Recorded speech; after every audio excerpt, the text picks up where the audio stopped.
আসসালামু আলাইকুম রহমতুল্লাহ বরকাত।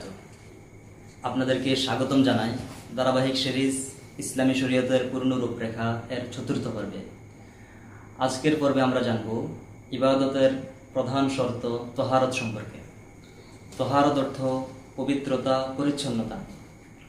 তহারত বলা হয় শরীর, কাপড়, নামাজের স্থান এবং অন্তরকে অপবিত্রতা এবং ময়লা থেকে পবিত্র করা। তিরমিজি শরীফের প্রথম হাদিসে এসেছে, নবী করিম সাল্লাল্লাহু আলাইহি ওয়াসাল্লাম ইরশাদ করেন, আন ইবনে উমর রাদিয়াল্লাহু তাআলা আনহু আন নবী সাল্লাল্লাহু আলাইহি ওয়াসাল্লাম قال لا تقبل صلاة بغير طهور।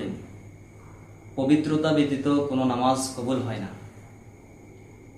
তিরমিজি শরীফের তৃতীয় হাদিসে নবী করিম সাল্লাল্লাহু আলাইহি ওয়াসাল্লাম ইরশাদ করেন, মিফতাহুস সালাতি আত-তুহুর। পবিত্রতা নামাজের চাবি। এই হাদিসগুলো দ্বারা আমরা বুঝতে পারলাম ইবাদতের প্রধান শর্ত হলো পবিত্রতা। এজন্য আমাদেরকে পবিত্রতা সম্পর্কে জানতে হবে, না হলে আমাদের ইবাদত গ্রহণযোগ্য হবে না।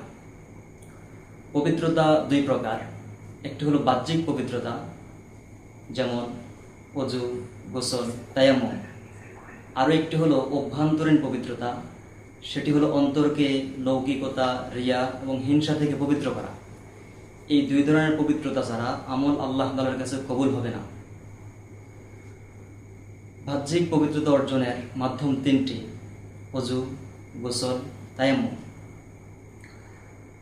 ইসলাম এমন এক ধর্ম যে ধর্মে পূর্ণ পবিত্রতাকে ঈমানের অংশ বলা হয়েছে।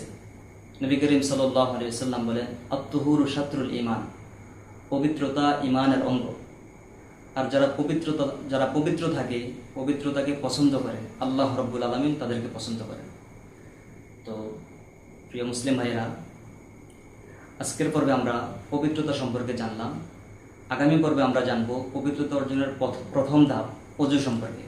আসসালামু আলাইকুম ওয়া রাহমাতুল্লাহি ওয়া বারাকাতুহু।